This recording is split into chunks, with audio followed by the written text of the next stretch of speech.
Radhe Radhe friends, कैसे हैं आप सब। मेरे लड्डू गोपाल चैनल में आप सभी का स्वागत है। फ्रेंड्स, आज मैं आप सबको सफला एकादशी व्रत कथा सुनाने वाली हूँ, जिसे सुनने मात्र से आपकी जो भी काम में मतलब रुकावट हो, उस काम में आपको सफलता मिलेगी। जिस काम में आप सफलता चाहते हैं, नौकरी में, व्यापार में, पढ़ाई में, जिस काम में आप सफलता चाहते हैं उस काम में आपको सफलता मिलेगी। तो कथा जरूर सुनिएगा और पूरा सुनिएगा। और हाथ में पुष्प लेकर हम कथा पढ़ेंगे। कथा इस प्रकार से है। युधिष्ठिर ने पूछा, हे माधव, पौष मास की कृष्ण पक्ष की एकादशी का नाम क्या है और उस दिन किस देवता का पूजन करना चाहिए तथा उसकी क्या विधि है और उसके करने से क्या पुण्य फल मिलता है।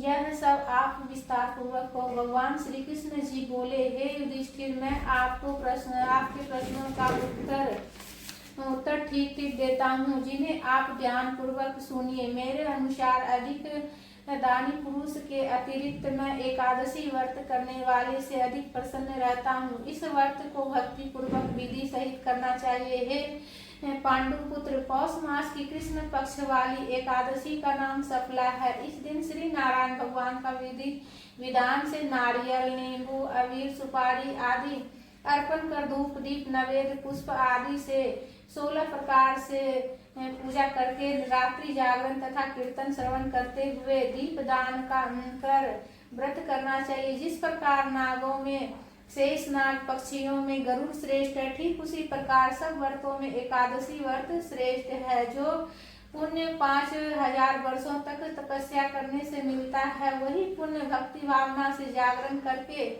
सफला एकादशी व्रत करने से मिलता है। हे कुंती पुत्र, अब आप सफला एकादशी की कथा सुनिए। चंपावती नगरी के महिष्मान नामक राजा के 4 पुत्र थे, जिनमें सबसे बड़े पुत्र लुम्पक था, जो सदैव देवताओं व ब्राह्मणों की निंदा करता, पर स्त्री गमन करता तथा वेश्यागामी एवं महापापी था। जब राजा महिष्मान को अपने पुत्र के विषय में पता चला तो उन्होंने उसे देश से निकाल दिया। लुम्पक ने अपने पिता के द्वारा देश निकाला देने पर विचार किया कि अब क्या करना चाहिए और किस तरह अपना पालन पोषण करना चाहिए। इस चिंता में फंसकर अपने पिता के ही नगर में चोरी का निश्चय कर वन में रहने लगा।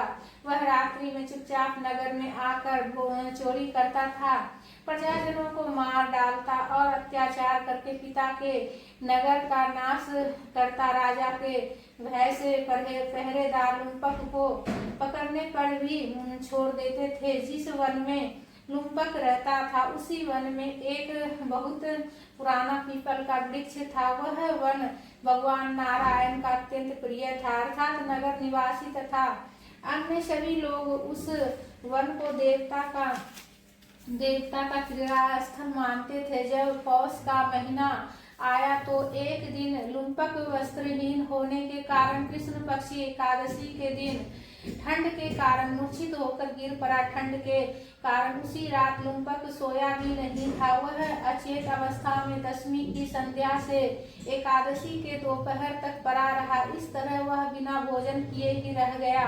दूसरे दिन सूर्य के गर्मी होने से उसके शरीर का शीतलता कम हुआ और जब चेतना अवस्था हुई तब अपने स्थान से उठकर गिरता पड़ता भोजन की तलाश करने लगा। शक्तिहीन हो जाने के कारण वह जीवों को मारने में भी असमर्थ था, इसलिए वन के पेड़ों से जो फल टूट कर नीचे गिर जाते हैं उसे ही खाने के लिए उठा कर ले आया और उसी पीपल के वृक्ष के नीचे रखकर दुखी होकर बोला, हे भगवान, इन फलों को आप ही खाकर तृप्त होवे। क्योंकि वह दुखी था, क्रोध के कारण उसने ऐसा कहा था। सूर्य नारायण अस्त होने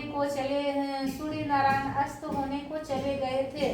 रात्रि बढ़ती जा रही थी। अपनी इस विवशता के कारण वह रोने लगा और भूख के कारण उसे रात भर नींद भी नहीं आया। इस प्रकार पापी लुम्पक को इस भूल में हुए उपवास तथा रात्रि को जागरण व क्रोधवश भगवान को फल अर्पण करना अनजाने ही एकादशी व्रत हो गया, जिनके कारण भगवान नारायण अति प्रसन्न हुए और उस पापी के सारे पाप नष्ट हो गए। प्रातः काल होते ही अनेकों सुंदर वस्तुओं से सजा हुआ एक घोड़ा लुम्पक के पास आया और उसी समय आकाशवाणी हुई, हे राजकुमार, नारायण की कृपा से तेरे सारे पाप नष्ट हो गए हैं, अतः अब तू अपने पिता के पास जाकर राज्य सुख भोग। आकाशवाणी सुनकर लुम्पक अत्यंत प्रसन्न हुआ, अच्छे अच्छे वस्त्र धारण करके अपने पिता के पास पहुंचे। सारा वृत्तांत कहा। तब राजा महिष्मान ने अपना राजपाट पुत्र को सौंप दिया और स्वयं भजन करने लगे।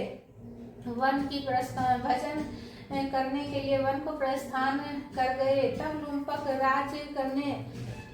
राज्य करने लगा। वह और उसकी पत्नी बच्चे सब नारायण के भक्त हो गए। वृद्ध होने पर अपने पुत्रों को राज्य सौंपकर लुम्पक वन में भगवान नारायण की उपासना एवं भक्ति करने को चला गया और अंत में विष्णु लोक को प्राप्त हुआ। जो मनुष्य नियम पूर्वक श्रद्धा और भक्ति के साथ पौष मास की कृष्ण पक्ष वाली शुक्ला एकादशी का व्रत करते हैं, उनको अंत में मुक्ति प्राप्त होती है और इसके कारण से अश्वमेध यज्ञ के समान फल प्राप्त होता है। इस दिन तिल और गुड़ का सागर लिया जाता है।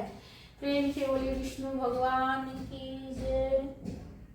शुक्ला एकादशी व्रत कथा महात्म्य संपूर्ण हुआ।